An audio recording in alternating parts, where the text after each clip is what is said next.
नमस्कार दोस्तों, स्वागत है आप सभी का एक बार फिर से आपके अपने इस यूट्यूब चैनल पर। दोस्तों, अगर आप केवीएस 2025 की तैयारी कर रहे हैं तो इस वीडियो को ध्यान से देखिए, क्योंकि इस वीडियो में मैं आपको ऐसे 5 इंपॉर्टेंट डॉक्यूमेंट बताऊंगा जो आपको वैकेंसी का नोटिफिकेशन आने से पहले ही तैयार कर लेना है। आप वैकेंसी तो देखिए इस साल आएगी, आप सभी जानते हैं, बट आप इंतजार मत करिए कि भाई वैकेंसी आएगी तब हम अपने डॉक्यूमेंट्स रेडी करेंगे। तो हो सकता है आप में से बहुत बच्चों को ये बात पता हो, लेकिन बहुत सारे ऐसे होते हैं जिनको ये बात नहीं पता होती। और मैं बहुत सारे ऐसे लोगों को जानता हूं और अपने दोस्तों को भी जानता हूं जो केवीएस में इस प्रकार की दिक्कतों का सामना कर चुके हैं कि भाई उनके पास डॉक्यूमेंट्स नहीं था और उसके वक्त उनको बाहर का रास्ता दिखा दिया गया। तो इसलिए आपके साथ ये चीज ना हो, तो आप इन डॉक्यूमेंट्स को समय रहते पूरा कर लीजिए। साथ के साथ इस वीडियो के आखिर में एक बहुत ही इंपॉर्टेंट टिप मैं दूंगा, जो कि अक्सर ये गलतियां हम करते हैं और इसका खामियाजा हमें भुगतना पड़ता है, खासकर जब हमारा इंटरव्यू होता है उस वक्त ये बच्चे परेशान हो जाते हैं। तो वीडियो को ध्यान से देखिएगा। इस वीडियो में हम मेनली बात करेंगे इंपॉर्टेंट डॉक्यूमेंट्स जो आपको तैयार करके रखने हैं। तो इसमें जो सबसे पहला डॉक्यूमेंट है, डॉक्यूमेंट तो नहीं कहूंगा लेकिन हाँ, ये आप में से बहुत सारे बच्चों का डाउट है, ठीक है, वो है डोमिसाइल को लेकर के कि क्या हमें ये डोमिसाइल जो है वो तैयार करके रखना है या नहीं रखना है। तो ध्यान से सुनिए इस बात को कि आप में से बहुत बच्चे हो सकता है जिन्होंने किसी स्टेट का एग्जाम दिया होगा, वहां पे डोमिसाइल आपने जरूर बनवाया होगा, बट यहां पे ध्यान रखिए कि एक सेंट्रल वैकेंसी है, केवीएस एक सेंट्रल वैकेंसी है और किसी भी सेंट्रल गवर्नमेंट जॉब में हमें डोमिसाइल की आवश्यकता नहीं पड़ती है। तो डोमिसाइल की अगर आप सोच रहे हैं कि भाई डोमिसाइल बनवा के रख लेते, तो डोमिसाइल की आवश्यकता नहीं है। आप चाहें तो किसी एक स्टेट का एग्जाम दे रहे हैं तो उसके लिए बनवा ले डोमिसाइल, बट सेंट्रल के लिए खासकर केवीएस की अगर मैं बात करूं तो यहां पे डोमिसाइल सर्टिफिकेट की आवश्यकता नहीं पड़ती है। तो इसलिए डोमिसाइल सर्टिफिकेट बनाना जरूरी नहीं है, या आपसे मांगा भी नहीं जाएगा। अगला है जो सबसे महत्वपूर्ण है, वो है कैटेगरी को लेकर के। यहां पे वो बच्चे जरूर ध्यान दें जो किसी कैटेगरी से बिलोंग करते हैं। अगर कोई जनरल है तो ये उनके लिए नहीं है, लेकिन अगर कोई एससी, एसटी, ओबीसी या ईडब्ल्यूएस कैटेगरी में है तो वो बच्चे जरूर ध्यान से सुने कि उनको जो सर्टिफिकेट तैयार करना है वो किस प्रकार से करना है।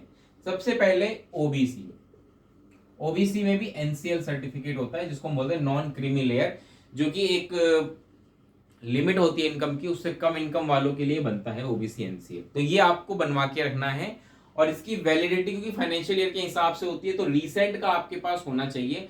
अगर मान के चले एग्जामिनेशन फॉर्म निकल जाता है जुलाई में, मतलब वैकेंसी निकल जाती है जुलाई में, और 1 अगस्त से मान के चले अगर एप्लीकेशन स्टार्ट होते हैं तो 1 अगस्त तक आपके पास ये सभी डॉक्यूमेंट्स होने चाहिए। तो ओबीसी एनसीएल आपके पास होना चाहिए, एससी सर्टिफिकेट और एसटी। जो एससी एसटी वाले हैं वो भी ध्यान दें कि आपके पास एससी एसटी जो है ये सर्टिफिकेट होना चाहिए, बट ये तीनों कैटेगरी वाले ध्यान दें कि ये सेंट्रल का होना बहुत जरूरी है, ठीक है, सेंट्रल का होना जरूरी है। ओनली सेंट्रल सर्टिफिकेट यहाँ पे वैलिड होता है। अगर आप किसी स्टेट का लेकर के आएंगे, चाहे एससी एसटी हो या ओबीसी हो, तो वो इनवैलिड कर दिया जाएगा। तो आपको पता होगा जो बच्चे से बिलोंग करते हैं कि इनका अपना सेंट्रल का एक फॉर्मेट होता है, उस फॉर्मेट में आपको ये सर्टिफिकेट अपना बनवा करके जो भी आपका डीएम ऑफिस होगा वहां से इसको बनवा करके रख लीजिए। वैकेंसी आने से पहले आपके पास ये सारी चीजें होनी चाहिए। अदरवाइज अगर आप क्लेम कर रहे हैं कि भाई हम इस कैटेगरी से बिलोंग करते हैं और आप eight the time of document verification या इंटरव्यू के वक्त अगर आप वो चीज प्रोवाइड नहीं कराते तो बहुत बड़ा ऑब्जेक्शन आपके उस पर लग सकता है। आगे बढ़ते हैं, अगला है ईडब्ल्यूएस वाले भी ध्यान दें। ईडब्ल्यूएस होता है इकोनॉमिकली वीकर सेक्शन। ध्यान से समझिएगा कि ये जो रिजर्वेशन होता है ये इससे अलग है। ओबीसी, एससी, एसटी, ये जो रिजर्वेशन होते हैं ये सोशल कैटेगरी के बेसिस पर होते हैं, बट ईडब्ल्यूएस में क्या होता है कि इकोनॉमिकली बेसिस पे ये रिजर्वेशन दिया जाता है। खासकर ये जो जनरल वाले बच्चे होते हैं उनको दिया जाता है, क्योंकि ओबीसी, एससी, एसटी वाले तो यहाँ पे वो रिजर्वेशन बेनिफिट लेते हैं, बट जो जनरल में है बट उनको कहीं कोई बेनिफिट नहीं मिल पा रहा है। लेकिन अगर वो इकोनॉमिकली बहुत वीक है तो ऐसे लोगों के लिए भी ईडब्ल्यूएस रिजर्वेशन होता है। तो आपको अपना ईडब्ल्यूएस सर्टिफिकेट बनवाना है, सेंट्रल का ही होगा ये भी।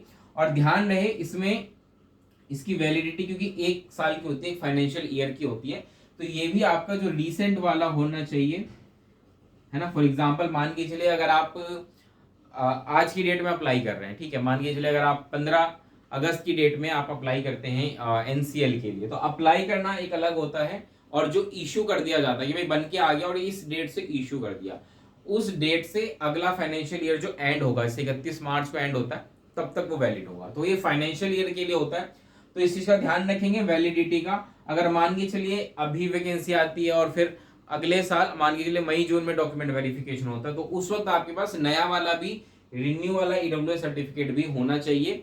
तो ये छोटी छोटी बातें हैं जिनका आपको ध्यान रखना है, क्योंकि अगर आप ये गलत बातों का ध्यान नहीं रखेंगे तो यही गलतियां आप पे भारी पड़ेंगी, और सिलेक्शन सब कुछ होने के बाद भी जब आपको बाहर किया जाएगा तो बहुत दुख होगा। क्योंकि मैं ऐसे बहुत सारे लोग हो जाता हूँ, बहुत सारे एग्जाम्पल मैंने देखे हैं जो इन छोटी छोटी गलतियों की वजह से ही बाहर हो जाते हैं। ठीक है, इस बात का ध्यान रखिएगा। तो पहला आप समझ गए, दूसरा भी समझ गए। अब हम आते हैं तीसरे पर जो बहुत ही महत्वपूर्ण है। तीसरा अक्सर होता है फोटो आईडी को लेकर के, फोटो आईडी जो कि आपसे मांगा जाएगा जब आप एप्लीकेशन फॉर्म भर रहे होंगे ना, उस वक्त भी आपसे कोई भी फोटो आईडी मांगी जाएगी, उसका नंबर डालना होता है। फोटो आईडी में क्या चल जाता है, ऐसे सभी गवर्नमेंट डॉक्यूमेंट जिसमें आपकी फोटो लगी हो, जैसे कि आधार कार्ड हो गया या पैन कार्ड हो गया, ये सब क्या है, ये सब फोटो आईडी कार्ड होते हैं जो कि आपको at the time of filling application form आपको सारी चीजें उसमें भरनी पड़ेंगी। और जब आप एग्जाम देने जाएंगे ना, तो जो फोटो आईडी आपने मेंशन की है वो भी आपको लेकर के जाना होगा साथ में, इस बात का ध्यान रखिएगा। तो फोटो आईडी तो मेरे हिसाब से सभी का बना ही होगा, अगर बाई चांस किसी का नहीं बना तो वो इस चीज का ध्यान रखे, ये भी बहुत ही महत्वपूर्ण होता है। अगर ये सारी चीजें अगर आपने नोट डाउन कर ली हैं, तो अगला जो महत्वपूर्ण डॉक्यूमेंट है उसके बारे में ध्यान से सुनिए।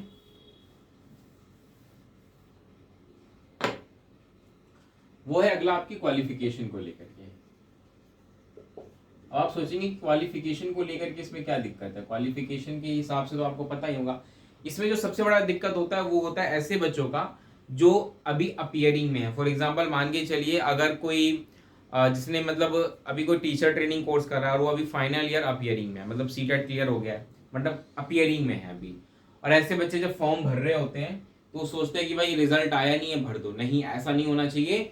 हालांकि नोटिफिकेशन में स्पेसिफिकली मेंशन होता है जो कट ऑफ डेट होती है कि भाई इस डेट तक आपके सारे क्वालिफिकेशन पूरे होने चाहिए, लेकिन एक जनरल मैं आपको बताता हूँ कि मान के चलिए अगर कोई एप्लीकेशन स्टार्ट होता है 1 अगस्त से, मान के चलिए केवीएस का एप्लीकेशन फॉर्म स्टार्ट होता है और अगर ये 20 अगस्त तक चलता है, तो इसका मतलब ये है कि 20 अगस्त या उससे पहले तक आपके पास ये सारी क्वालिफिकेशन जो मेंशन की गई थी हर एक पोस्ट के लिए वो होनी चाहिए। ठीक है, तो इस बात का तो आप ध्यान रखेंगे कि आपके पास जो भी क्वालिफिकेशन आप क्लेम कर रहे हैं वो आपका एप्लीकेशन फॉर्म भरने से पहले वाली डेट तक कंप्लीट हो। अगर आप 15 अगस्त को एप्लीकेशन फॉर्म भर रहे हैं तो 14 अगस्त तक आप सारी क्वालिफिकेशन पूरी करते हो, इस बात का ध्यान रखिएगा।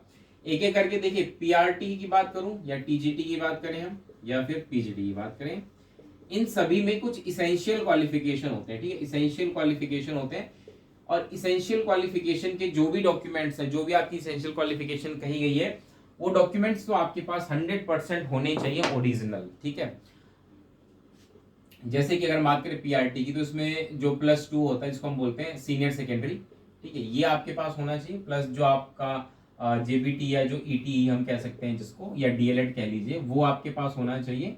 इसके अलावा सीटेट पेपर 1 आपके पास होना चाहिए। ये सारी चीजें आपकी कंप्लीट हो जानी चाहिए एप्लीकेशन फॉर्म भरने से पहले। ऐसे अगर टीजीटी है तो आपके पास ग्रेजुएशन होना चाहिए, ठीक है, और बीएड या बीएलएड जो भी है वो, और सीटेट पेपर 2 ये आपके पास होना चाहिए। अगर आप पीजीटी हैं तो आप पोस्ट ग्रेजुएशन प्लस बीएड, ठीक है, या डीएलएड जो भी है वो आपके पास होना चाहिए। ये इसेंशियल क्वालिफिकेशन इसको कहा जाता है। इसके अलावा अगर आप देखेंगे तो उसमें कुछ डिजायरेबल क्वालिफिकेशन या एक्सपीरियंस का भी कॉलम आपको एप्लीकेशन फॉर्म में देखने को मिलेगा। अगर आप मेंशन करते हैं इसेंशियल के अलावा कुछ डिजायरेबल मेंशन करते हैं, फॉर एग्जांपल अगर आपने कहा है कि भाई मैंने कंप्यूटर में ही कोर्स कर रखा है, डिजायरेबल में मेंशन कर दिया, तब आपको वो सर्टिफिकेट अपने पास रखना पड़ेगा। जैसे बहुत सारे होते हैं ना जो मेंशन कर देते हैं कि भाई हमने कंप्यूटर कोर्स कर रखा है, जैसे हमने जावा कर लिया है या पाइथन, कुछ इस प्रकार से मेंशन कर देते हैं अगर किसने कर रखा है, तो आपके पास वो सर्टिफिकेट होना चाहिए। अगर आप मेंशन कर रहे हैं, सिर्फ कह देने से नहीं होगा कि आपने कह दिया और ऐसे ही चले गए खाली हाथ, नहीं। अगर आपके पास नहीं है तो मेंशन मत करिए, इससे कोई फर्क नहीं पड़ेगा। अगर आपने डिजायरेबल में कुछ मेंशन कर रखा है तो इसके लिए आप सर्टिफिकेट तैयार रखिएगा। बिना सर्टिफिकेट के डिजायरेबल में कुछ भी मत भरिए। इसके अलावा जो वर्किंग है, जो एक्सपीरियंस अक्सर दिखाते हैं कि भाई हमें मतलब एक्सपीरियंस है, तो अक्सर उनको भी फिर अपना सर्विस का एक्सपीरियंस सर्टिफिकेट वो बनवा करके फिर वो भी लेकर के जाना पड़ता है। तो इसलिए इन बातों का ध्यान रखिएगा, ठीक है। उम्मीद है आप समझ गए होंगे। ये तो हो गई इसेंशियल क्वालिफिकेशन। इसके अलावा डिजायरेबल क्वालिफिकेशन। सीटेट को लेकर के मैं आपको एक बात कहना चाहूंगा, ध्यान रखिएगा कि मुझे ध्यान है जब मैंने एग्जाम दिया था डॉक्यूमेंट वेरिफिकेशन के वक्त, उस वक्त ये चीजें चलती थी, और ये शायद अभी भी है, क्योंकि बहुत सारे बच्चों ने मुझे ये बात इन दिनों भी बताई थी। जब मैं क्लासेस ले रहा था तो उसमें बच्चों ने मुझे बताया था कि सीटेट में क्या होता है कि वो ना पेपर, जैसे अगर आप देखिए तो सीटेट में एक होती है सर्टिफिकेट और एक मार्कशीट। भाई मेरे टाइम पे क्या होता था कि एक ही कागज हुआ करता था, उसी में मार्क्स भी मेंशन होते थे, वही सर्टिफिकेट एक ही हुआ करता था, ठीक है। तो ये आप देख लीजिएगा कि भाई अगर सर्टिफिकेट सिर्फ मिल रहा है आपको तो मार्कशीट आपको निकलवानी पड़ेगी। इस चीज का ध्यान रखिएगा, क्योंकि इसको लेकर के बहुत ऑब्जेक्शन ये केवीएस वाले उठाते हैं। वो कहते हैं भाई सर्टिफिकेट अलग होता है, मार्कशीट अलग होती है, तो इस चीज का आपको ध्यान रखना है। हालांकि आपको पता चल ही जाएगा, और ये तो खैर डॉक्यूमेंट वेरिफिकेशन के वक्त चाहिए होगा, ये आप बाद में भी देख सकते हैं। इसके लिए आपको अभी परेशान होने की आवश्यकता नहीं है। ये जब डॉक्यूमेंट वेरिफिकेशन होता है ये उस वक्त की बात है, तो इसको लेकर के अभी परेशान मत होइएगा। ये जब डॉक्यूमेंट वेरिफिकेशन वाली बात आएगी उस वक्त हम इस पर डिटेल में बात करेंगे। तो ये तो हो गई इसेंशियल क्वालिफिकेशन जो आपको तैयार करके रखनी है। इसके अलावा एक और है, और ये सबके लिए नहीं है। अगला जो मैं डॉक्यूमेंट बताने जा रहा हूं ये उन बच्चों के लिए है जो पीडब्ल्यूडी कैटेगरी से बिलोंग करते हैं। अगला है पीडब्ल्यूडी वाले। तो पीडब्ल्यूडी वाले बच्चे ध्यान से समझ लीजिए कि आप अगर पीडब्ल्यूडी कैटेगरी मेंशन कर रहे हैं तो पीडब्ल्यूडी के लिए एक क्राइटेरिया होता है 40% वाला। भाई 40% या उससे ऊपर की डिसेबिलिटी है तो आपका पीडब्ल्यूडी सर्टिफिकेट बनता है, और वो आपके सर्टिफिकेट में मेंशन भी होता है कि भाई आपकी जो डिसेबिलिटी है वो कौन सी कैटेगरी की है ना। भाई जैसे लोकोमोटर हो जाता है किसी को, या किसी को सेरेब्रल पाल्सी, ऑटिज्म, मतलब बहुत सारे डिसऑर्डर्स होते हैं। स्पीच लर्निंग डिसऑर्डर हो जाती है, या मल्टीपल इंटेलिजेंस डिसऑर्डर, बहुत सारे डिसऑर्डर्स होते हैं, ठीक है। तो ये सब आपको देखना है कि भाई आपको कौन सी डिसेबिलिटी है वो मेंशन होगा। उसके अलावा 40% वाला जो क्राइटेरिया होता है उससे ऊपर अगर आपकी डिसेबिलिटी है तभी पीडब्ल्यूडी कैटेगरी मानी जाती है। तो आपके पास प्रॉपर सर्टिफिकेट होना चाहिए जो सीएमओ से साइन हो, ये सब चीजें हो, तो इस चीज का ध्यान रख लीजिएगा। और उसके बाद अगर आपके पास है तो आप पीडब्ल्यूडी कैटेगरी में अप्लाई करिएगा, क्योंकि ये सब चीजें वो चेक करेंगे, इसलिए मैंने आपको चीजें पहले बता दी हैं। तो ये कुछ इंपॉर्टेंट डॉक्यूमेंट्स हैं जो आपको तैयार करने हैं। और क्योंकि मैंने आपको शुरुआत में बात कही थी कि बहुत ही इंपॉर्टेंट बात मैं आपको बताऊंगा, वो ये है कि जब आपका एप्लीकेशन फॉर्म स्टार्ट होगा ना, एक तो उससे पहले आप अपने सारे डॉक्यूमेंट्स तैयार करके रख लीजिए। जैसे मैंने आपको बता दिया अभी कि भाई कौन कौन से डॉक्यूमेंट इसेंशियल है, मैंने आपको बता दिए, ये तैयार करके रख लीजिए। इसके अलावा जब आप एप्लीकेशन फॉर्म भरेंगे तो सारी चीजें जब भर लेंगे और सबमिट कर देंगे, तो सबमिट करने के बाद जो फाइनल होता है ना एप्लीकेशन, जो फाइनल एप्लीकेशन फॉर्म होगा आपका, उसका प्रिंट आउट निकाल के जरूर रख लीजिएगा, ठीक है। क्योंकि ये जो फाइनल एप्लीकेशन फॉर्म का प्रिंट आउट आपको मैं इसलिए कह रहा हूं क्योंकि जब डॉक्यूमेंट वेरिफिकेशन के वक्त जब आप जाएंगे ना तो आपसे ये मांगा जाएगा, ठीक है। फाइनल एप्लीकेशन फॉर्म ये आपसे मांगा जाएगा, तो इसको आप निकाल के जरूर रख लें, ठीक है। ये बहुत ही महत्वपूर्ण है। बहुत सारे बच्चे गलतियां कर देते हैं कि भाई फॉर्म भर दिया और उसके बाद ये गुम कर देते हैं, क्योंकि भाई होते हैं बहुत सारे बच्चे ध्यान नहीं रखते तो इधर उधर हो जाता है। और जब वो मेंशन करते हैं डॉक्यूमेंट वेरिफिकेशन के भाई ये सब भी लेकर के आना है, तो उस वक्त दिमाग घूमता है कि भाई अब क्या करें, ठीक है। फिर वो अपना सारा पुराना कहीं लॉगिन करके पता नहीं क्या क्या करके मेल वेल से कुछ करके फिर वो कहीं ना कहीं से अरेंज करते हैं, जिनके पास नहीं होता फिर वो बहुत केवीएस में फिर बहुत पंगा हो जाता है इन चीजों को लेकर। हालांकि देखिए जो एप्लीकेशन फॉर्म आप भरेंगे ना वो केवीएस वालों के पास भी एक कॉपी पड़ी रहती है, और वो इसीलिए बेसिकली आपसे मांगते हैं कि भाई इजी रहेगा उनके लिए, तो वो फिर मतलब दिक्कत बढ़ जाती है और कुछ नहीं होता। लेकिन ये आपके पास फाइनल एप्लीकेशन फॉर्म जो आप भरेंगे ना उसका प्रिंट आउट संभाल के रखिएगा, डॉक्यूमेंट वेरिफिकेशन तक, इवन ज्वाइनिंग तक भी उसको संभाल के रख लीजिएगा, वो आगे भी काम आएगा। तो इस वीडियो में इतना ही रखते हैं। अगर आप तैयारी करें तो तैयारी के साथ साथ इन पर भी ध्यान दें, इनको भी समय से पूरा कर लें। और जैसे हम जानते हैं कि भाई वैकेंसी तो आनी ही है, आज नहीं तो कल आएगी देर सवेर, तो जैसा भी होगा इसको लेकर के, वैकेंसी को लेकर के क्या कुछ है वो भी मैं आपको आने वाले समय में अपडेट देता रहूंगा। फिलहाल इस वीडियो में इतना ही, मिलेंगे अगली वीडियो में, तब तक के लिए नमस्कार, धन्यवाद।